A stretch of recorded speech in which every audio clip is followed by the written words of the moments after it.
What does it take to outlast an empire? Not as someone trying to change history, but just as someone trying to survive through the change of history.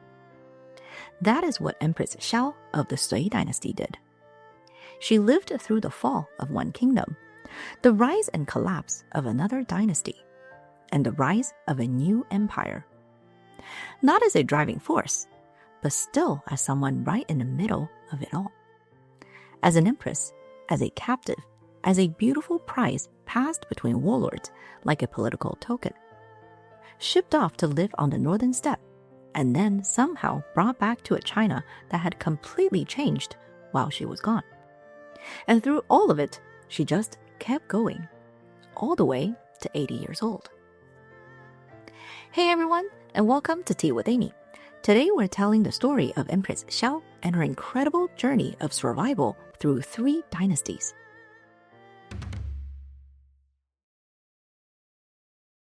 Before the Sui Dynasty was established in 581 CE, China was fractured into several competing kingdoms, each one fighting for survival in a world where power changed hands with brutal speed.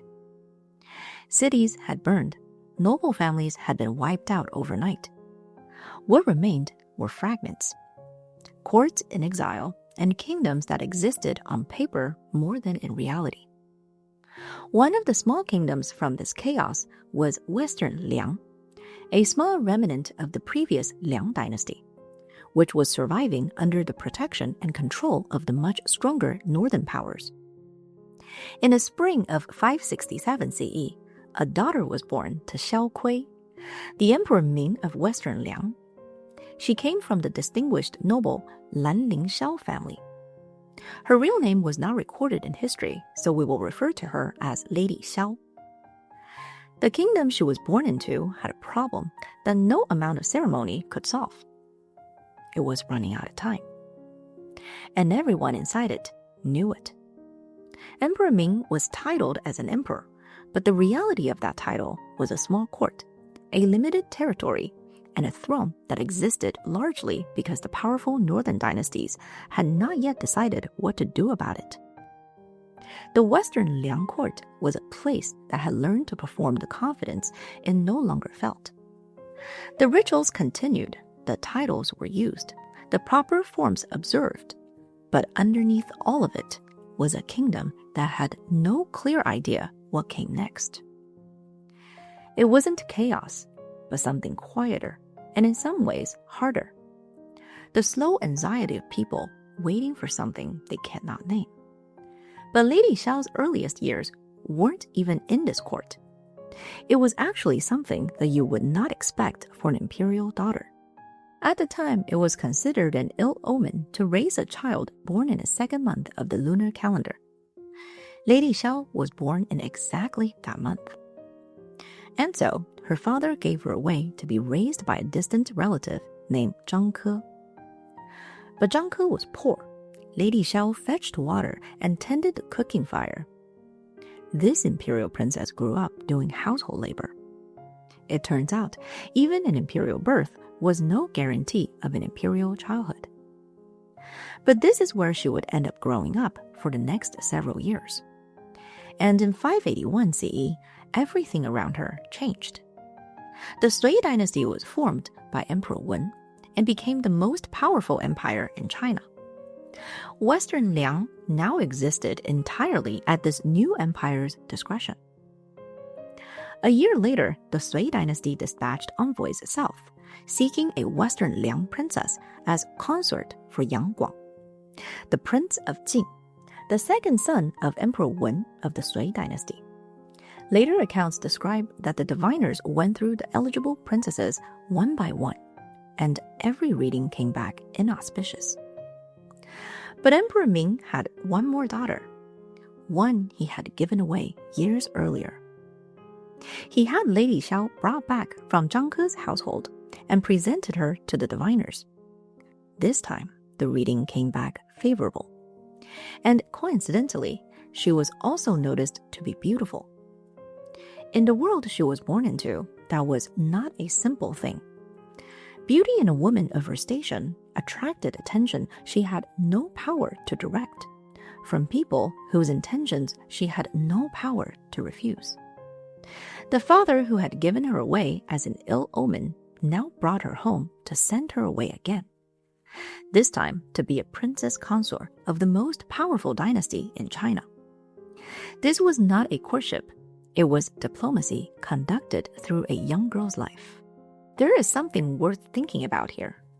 Emperor Ming was the ruler of a small state in the shadow of a vastly stronger one. But he was also a father. It was clear that those two roles did not point in the same direction.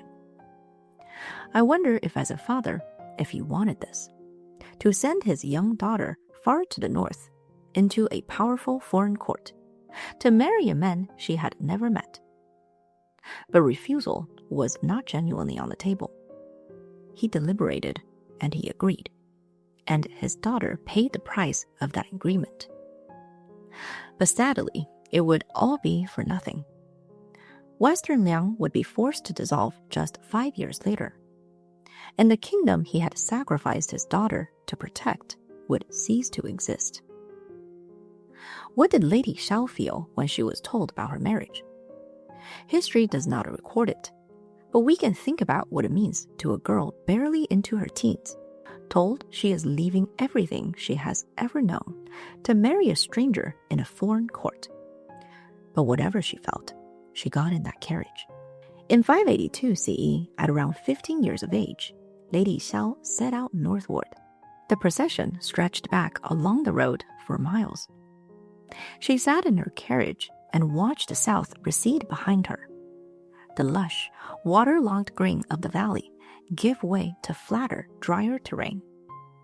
The deep greens of everything she had ever known slowly replaced by the white yellows and grays of the northern plains. The journey to the great Sui capital city of Daxing took nearly 2 months. 2 months in which she crossed not just distance, but the entire world she had ever known. When she finally met Yang Guang for the first time, she found a man 2 years younger than her, but handsome, with the particular self-possession of someone who has always known he would be powerful. He was well pleased with her. The wedding was held with great ceremony, with Emperor Wen presiding, and Lady Xiao became the princess consort of Jin.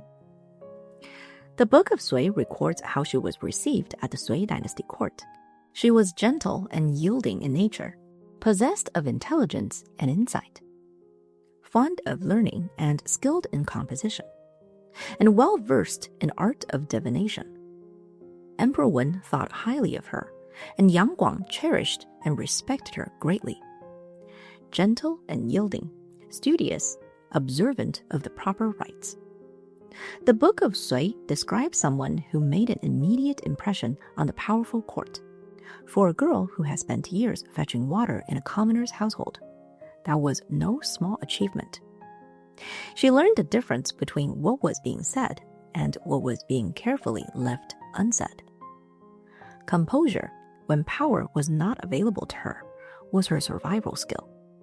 That evening, when the celebration finally quieted, and she sat alone in the bridal chamber, she had just completed one of the most significant journeys a person can make. Not the 2 months on the road, but the one from imperial afterthought to princess consort of the Sui Dynasty. Whatever came next, she was no longer the girl her father had given away. She was someone the most powerful empire in China had chosen. That distinction would matter in ways she could not yet fully see. She had made her first successful transition. She would be called upon to make many more.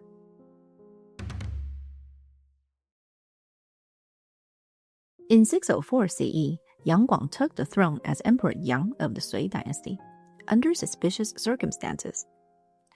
While historical records say that his father, Emperor Wen, died of illness, many historians believe Yang Guang either had him killed or accelerated his death in order to take the throne. This is an event that historians have argued about ever since. When Emperor Yang issued a coronation edict naming Lady Xiao as empress, the language was formal and precise. Consort Xiao, who from her earliest years has received proper instruction and fully embodies the way of a wife, is suited to take the principal position within the palace and to spread the teachings of gentle virtue.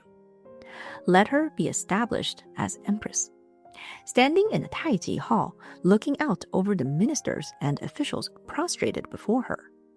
The distance she had traveled must have felt almost incomprehensible. By now, Lady Xiao had spent 22 years building her place in that court.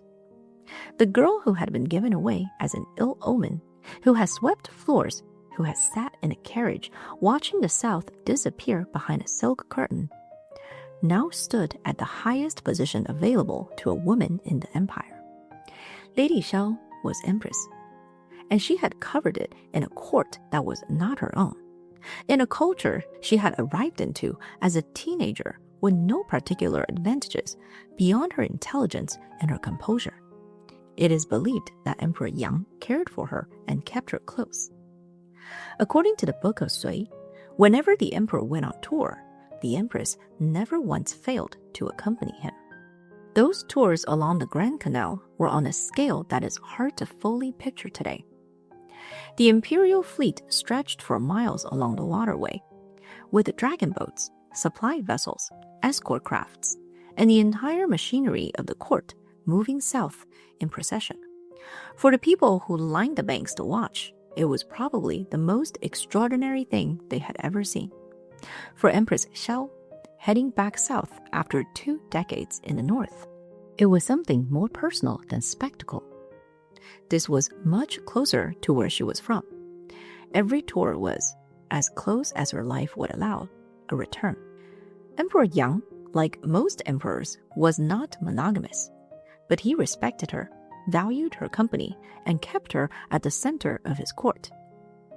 Later accounts often describe their relationship as 恩龙好合, a bond deep and harmonious. It is a phrase drawn from how the Book of Sui describes the affection she received, and it stayed in the tradition as shorthand for what those years together represented. Empress Xiao had at least 3 children with Emperor Yang. Yang Zhao was her eldest son and was named Crown Prince, but sadly died shortly after in 606 CE.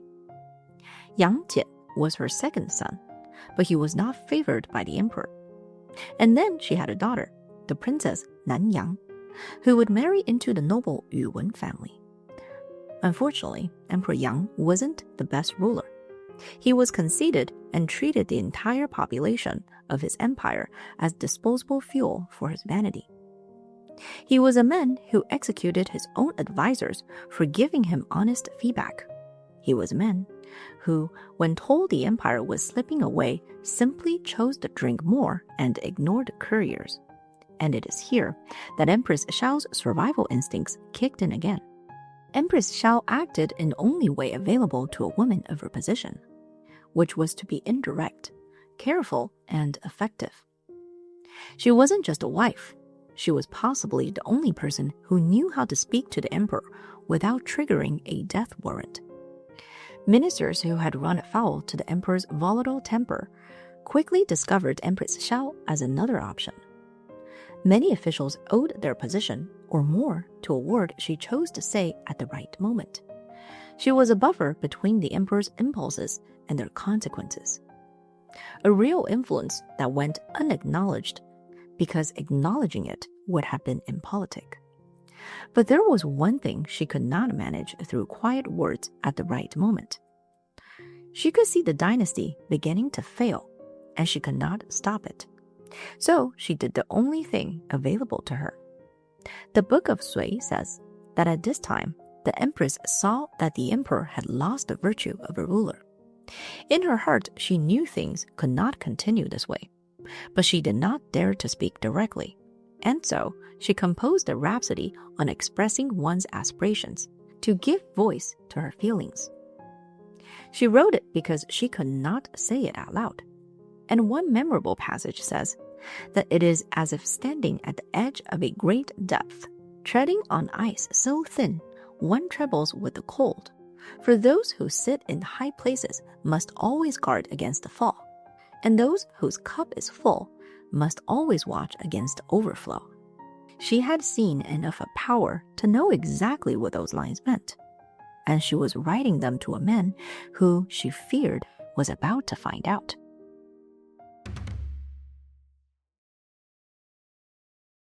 The Sui dynasty did not last.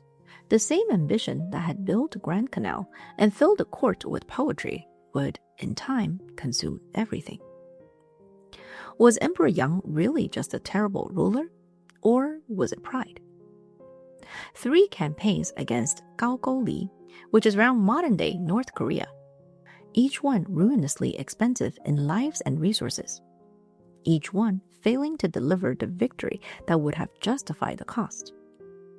The expansion of the Grand Canal, built through conscript labor, so massive it stripped the countryside of the men who would have farmed it. The expansion of the magnificent eastern capital at Luoyang, the endless southern tours the treasury could no longer sustain.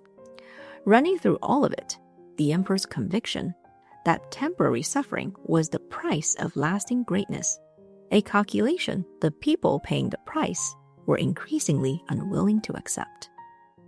Empress Xiao had already said what she could say in her own literature. I wish to set my will toward restraint and frugality, and to discipline myself privately against excess. Later accounts tell us she spoke to him directly more than once. The conversations are recorded in anecdote rather than official history, but the shape of what she said comes through consistently. That the people are the foundation of any dynasty, that no empire survives by consuming the very population that sustains it, that a ruler who ignores this truth does not buy greatness, but only delays his reckoning. Whether he argued back or simply outlasted the conversation with silence, the warnings went unheeded. By the mid-610s, the empire was fracturing. Uprisings across the provinces, warlords consolidating territory and ceasing to answer to the court. In 616 CE, Emperor Yang moved the court south to Jiangdu, which is modern-day Yangzhou. This was part retreat and part refusal to acknowledge what was happening. This journey was different from every previous southern tour, and Empress Xiao noticed it immediately. The roads that had once been lined with subjects turning out to watch the imperial procession were now quiet. The faces that did appear showed nothing. Not hostility, not welcome. Simply the blank indifference of people who have stopped believing the spectacle has anything to do with their lives. Hostility means people still cared enough to be angry. Indifference means the mandate is already gone. She watched those faces from the carriage and felt the empire slipping in a way that all the poetry in the world could not reverse. Once in Jiangdu, something in Emperor Yang simply stopped. The men who had never been able to sit still, who had launched campaigns and built capitals and dragged the entire court up and down the Grand Canal for years, had run out of forward motion.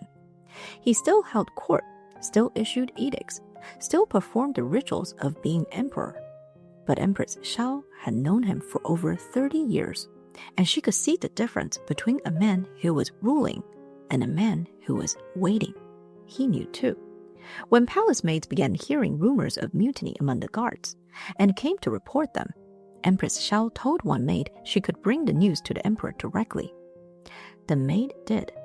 Emperor Yang had her executed for causing alarm. When another maid came to the empress with the same warnings, Empress Xiao stopped her. The fate of the realm is already sealed, and nothing can save it now. How could I bear to add to the emperor's grief by telling him again? After that, no one said anything. They simply waited. There was one last spring in that garden.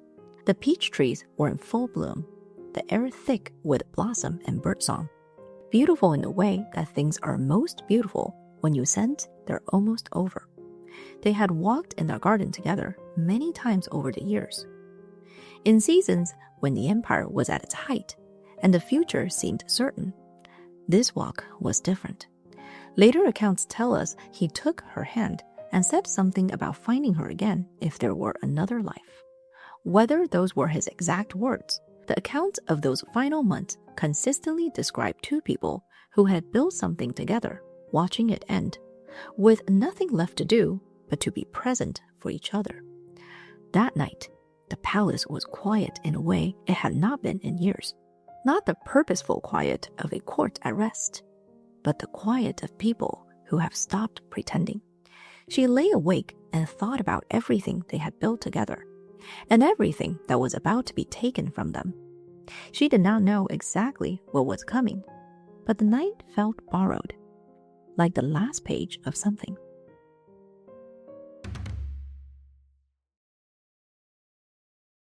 In April of 618 CE, General Yu Wenhuaji led a mutiny at Jiangdu. His soldiers had been stationed at Jiangdu for years, far away from their homes to the north, and they didn't get to stay in the city. They had to camp outside. The soldiers were resentful. Rebellions across the empire had broken down the supply system. The soldiers were starving. They didn't see any chance of making it back home anytime soon, or even alive. In the early hours of the morning, they moved on the imperial palace. Emperor Yang was killed, and the Sui Dynasty effectively ended with him. Her son, Yang Jian, was also killed. Her daughter, Princess Nanyang, did not know of the coup, but was shocked to learn what her husband's Yu Wen family had done. She chose to become a Buddhist nun rather than remain tied to the family of rebels who murdered her father and brother.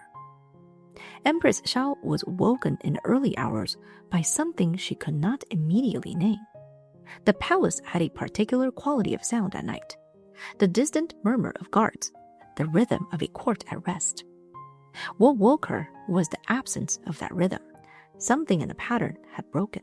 Then came the sounds that confirmed it.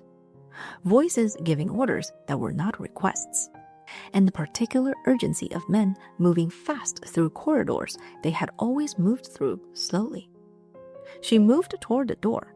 Soldiers blocked it. She waited in that room while the empire she had spent 30 years inside ceased to exist on the other side of the wall. And then the news came. The emperor was dead. She stood very still. The room was the same room it had been an hour ago, but it was entirely different. The way a place becomes entirely different once the person who made it matter is gone from it. 30 years. She had been 15 years old when she got in that carriage and left everything she had known. She had built a life inside this dynasty, learned its language and its rhythms, found her place at its center, and now, in a single night, in a city far from home, it was simply gone. What happened next is recorded with quiet dignity in the historical sources.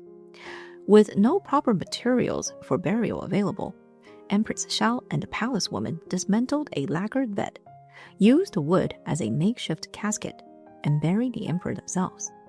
In a small garden pavilion, with none of the ceremony his title demanded, and all of the care that was left to give. When Yu Wenhuaji came to her door, the general who had once bowed before her now stood in her doorway with an expression that was new. Greed? Maybe lust? Later accounts say that he was held in check by an unease about her status as an empress that he could not quite override. He offered her a stark choice: follow the emperor in death, or follow him and live, and that she told him that she chose to live. These scenes came to us through later storytellers, and we should treat them as such. But they feel consistent with everything the records shows us. What is beyond dispute is that she came under his control, and she endured it. That word, endured, is the one that defines everything that comes next.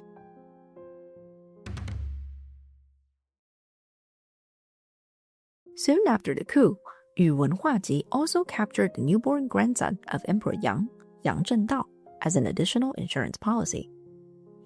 Then he moved his forces north and took the imperial infant and Empress Xiao with him, the imperial possession she had known for 2 decades, the fleet of dragon boats, the court in full ceremony, the music and the banners was gone.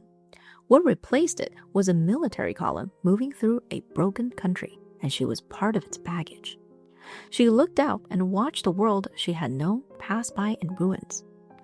Villages emptied, fields gone to seed, roads full of displaced people going nowhere in particular, which is what a population looks like when a state organizing their lives has simply ceased to exist. Soon after that, Li Yuan formed the Tang Dynasty from the ashes of the Sui Dynasty. But it had nothing to do with her anymore. Yu Wenhuaji's relationship with her was one of the stranger aspects of this strange period. He was drawn to her, and she still carried herself like the empress she had been. He could not settle on how to treat her, certainly not as a peer, but also not quite as a captive. Some accounts say that she used that uncertainty deliberately. Reminding him plainly that she had been empress of Great Sui, he retreated from it each time. It was nothing much, but it was what she had. Other accounts go a step further and claim that he had taken her as his. We don't know exactly what happened, but we know she endured it. In 619 CE, Yu Wenhuaji's forces were destroyed by another rebel leader, Dou Jiande, and he was executed after being captured. Empress Xiao and Yang Zhendao passed through the chaos of that defeat and emerged, somehow still intact. Later sources describe Dou Jiande as maintaining appropriate respect for her former station, which fits what we know of him. He had a reputation, unusual in that company, for personal restraint. Dou Jiande even honored the toddler Yang Zhendao as a duke and positioned him as a continuation of Sui Dynasty authority. Empress Xiao was free from Yu Wenhuaji, but she was not free. During those months in Dou Jiande's camp, Empress Xiao had something she had not had since Jiangdu: time to think. Not about what came next, because she had no way to know that, but about what had just happened. She thought about Yangguang. She thought about the Sui Dynasty. The dynasty she had spent her entire adult life inside had collapsed in a matter of years. She had seen it coming. She had tried her best. It had not been enough. What she kept coming back to was not the grief of that, but the question underneath it. What do you do when you have done everything right and the world falls apart anyway? The answer, it turned out, was the same thing she had always done. You keep going. To the north, the eastern Tujue had been watching the Sui dynasty's collapse with great interest. Their ruler, Chulo Kehan, had his own connection to the fallen dynasty. He was married to Princess Yichen of the Sui dynasty. Later accounts suggest it was Princess Yichen who pushed her husband to act. Whether out of loyalty to Emperor Yang's memory or political calculation, or both, she convinced the Kehan to send envoys to Dou Jiande's camp requesting Empress Xiao and the young prince Yang Zhendao. Dou Jiande was not in a position to refuse, and so, after roughly a year in his camp, Empress Xiao was sent north across the border, into a world she had never imagined she would see. It was time to move forward again. Every time the ground disappeared, she found the next foothold, that pattern, quiet and consistent across this entire period of her life, says more about her than any of the dramatic moments around it. The journey to the steppe was long and relentless. Empress Xiao was in her 50s now, watching the landscape transform into something unlike anything in her experience. The walled worlds she had always known, southern palaces, northern courts, the organized landscapes of a dynastic civilization, gave way to an endless expanse of grassland. The sky was enormous in a way that felt almost aggressive. After a lifetime of fixed rooflines, the wind carried nothing but grass and distance and cold. She had grown up in a southern palace, became empress of the Great Sui Dynasty, survived its destruction, and spent years adrift in a world of rebels. And now she was beginning again, somewhere entirely else. The child Yang Zhendao was installed as a puppet ruler of the fallen Sui Dynasty, a political fiction maintained to attract the loyalty of Sui Dynasty loyalists who had fled north. Empress Xiao lived within this pretend court as its most significant symbol, the last living embodiment of the dynasty, grandmother of its figurehead, presiding over something that existed in name only. Later legends found in anecdote collections rather than official histories describe her adapting to steppe life with a pragmatism that surprised everyone around her. The details vary across sources, but the consistent picture is of a woman who did not waste energy mourning what she had lost. She learned what she needed to learn, such as the Tuzhe language. She ate what was available. She wore what was practical. For someone who had already remade herself multiple times across completely different worlds, the steppe was simply the next world that required remaking. These accounts cannot be confirmed, but the underlying idea that a woman of her intelligence and experience found ways to make herself indispensable, even on a steppe, is entirely consistent with everything the record shows us. She endured. Year after year, beneath that vast sky, she endured.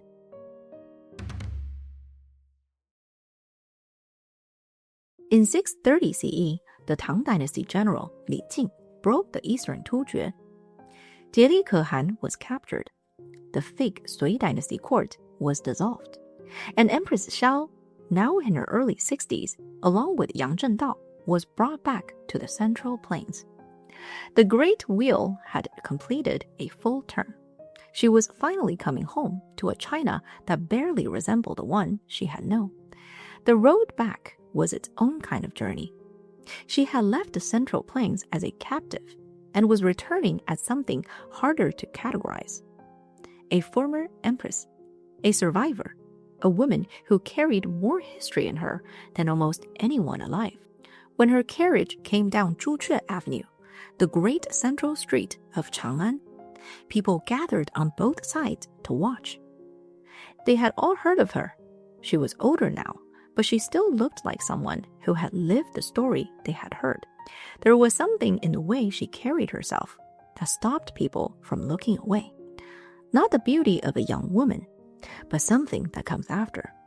The particular composure of someone who has lived through events that would have broken most people and knows it.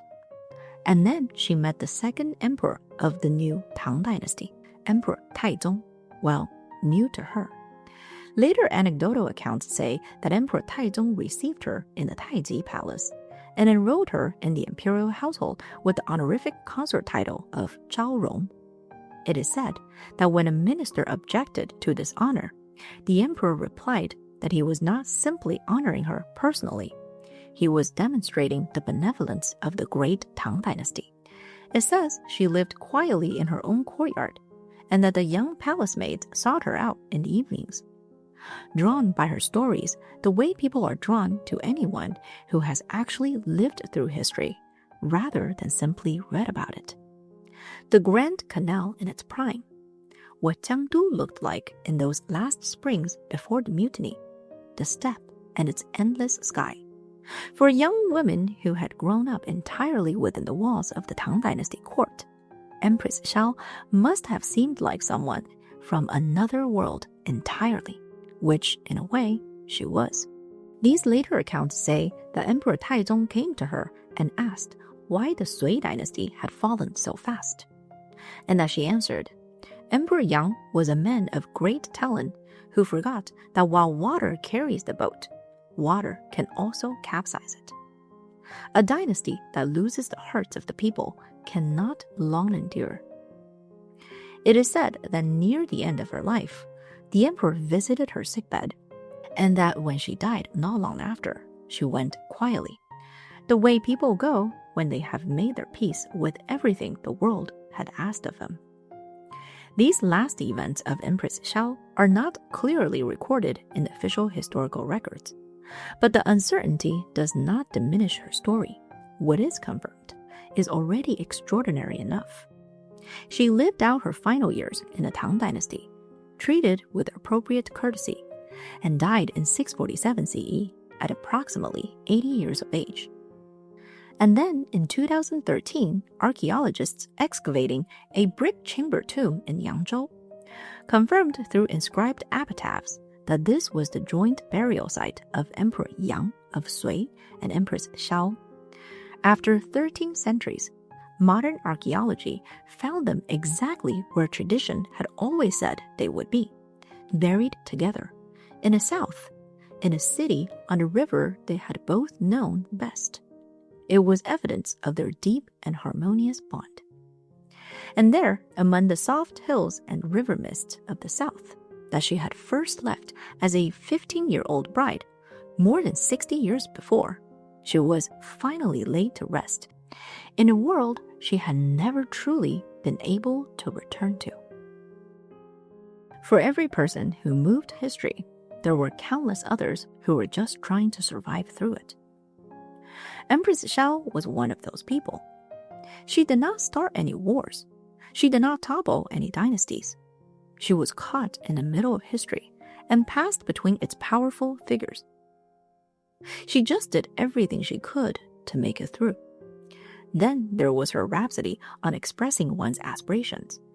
This was the work of someone who was watching the Sui Dynasty fail in real time, understood exactly what was happening, and found the only means available to put that observation on record.